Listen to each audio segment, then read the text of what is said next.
Professor Rob Heverly at Albany Law School. He does a lot of intellectual property, interesting stuff. He's been working on drones, doing law revision work, and really fascinating, cutting edge stuff, among other things with the technology we use and that we rely on to get us around the world.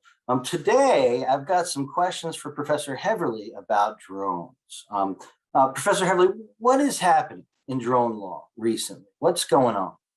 Well, there's been a ton of stuff that's happened recently. So drones started out kind of off the radar, and as they grew in popularity in the modern drones, what we got was the FAA treating them like these old model airplanes. Remember those airplanes that like people would just fly around it like a model airplane field? So they treated them like that. And there was some push to do that. But as more people got them for birthdays and holidays and other things, people were sort of not really following those rules, not doing what they were supposed to do. So the FAA introduced some basic things like you have to register your drone, even if you're flying for recreational purposes, instituted a test for commercial pilots. And then there's been a lot more change much more recently because of a lot of episodes, like drones flying near Gatwick shut it down. We've had some episodes, I think, at LaGuardia as well, where there have been like planes coming in and there's a drone and they're like, okay, nobody can land here anymore. Nobody can take off until we figure out who the hell is being an idiot and is flying their drone near the airport. So we've got a bunch this sounds like,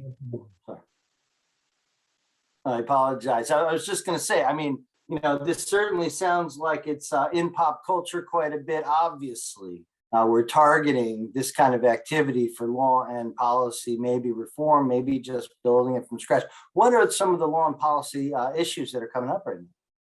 Well, one of the things that's going to be in place coming soon is a new technology called remote ID, which every drone that's flying is going to have to have. The new ones will have it built in.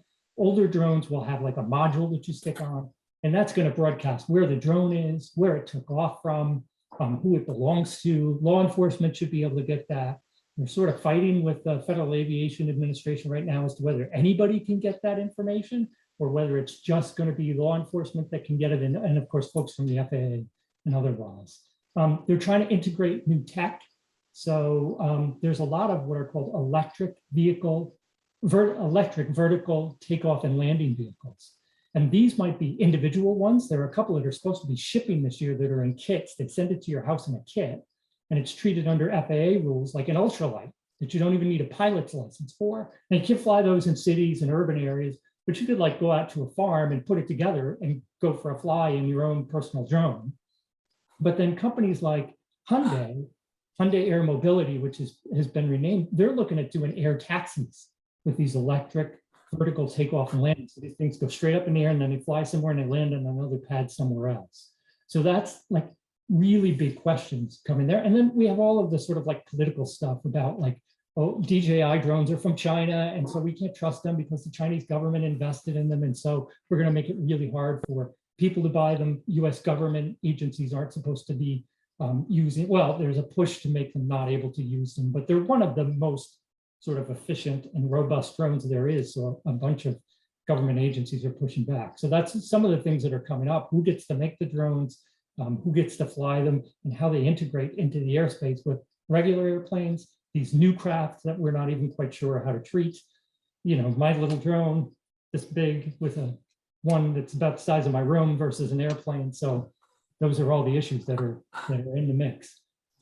Holy smokes. Okay, so knowing that you are at the cutting edge of figuring out how we're going to regulate this stuff, you know, an interesting question is, we're spending a lot of attention to it. What are we missing?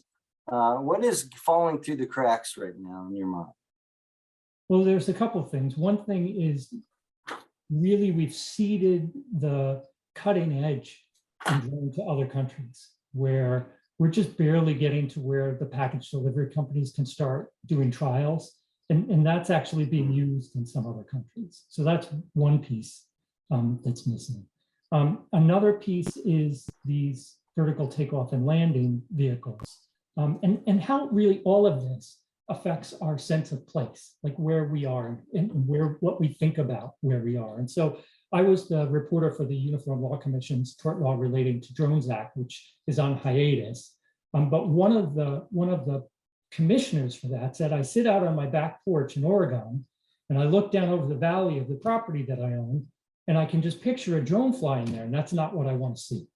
That changed the way he thought about his sense of space, as opposed to, say, an eagle or a hawk or something, which is what he would want to see.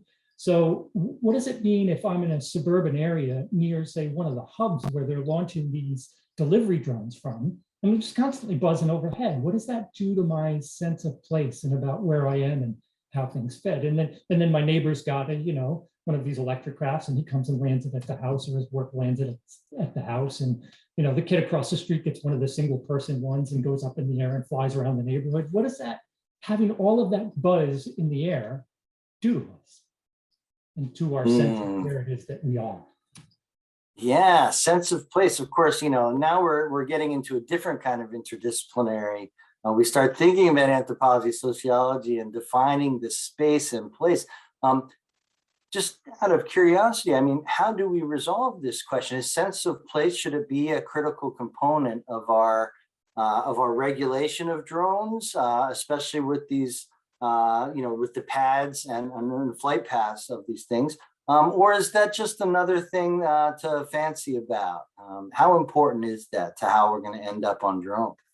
So I think part of the problem with it is there's no established constituency for it. There's no group of people who are running around going, hey, this is important to me that we think about this. But when you look back across development history, urban development history especially, it's that lack of a sort of organized or coherent group that's let kind of some bad things happen.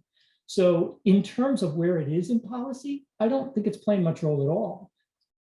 I think we really should be thinking about it as one of the things that's not like a sideline. Oh, okay, but what will it really mean when we implement policies that we're talking about, and people can do X, Y, and Z with their drones or their electric vehicles? What will it mean to how people feel about where they live? And of course, that raises a whole ton of questions as well about equity and justice, and are the centers for the drones going to be in neighborhoods where we've before now put the different incinerators and those sorts of things. So all of those issues, I think, need to be seen as more important than they currently are in the debate. But there's not a group that's in there saying we need to think about this.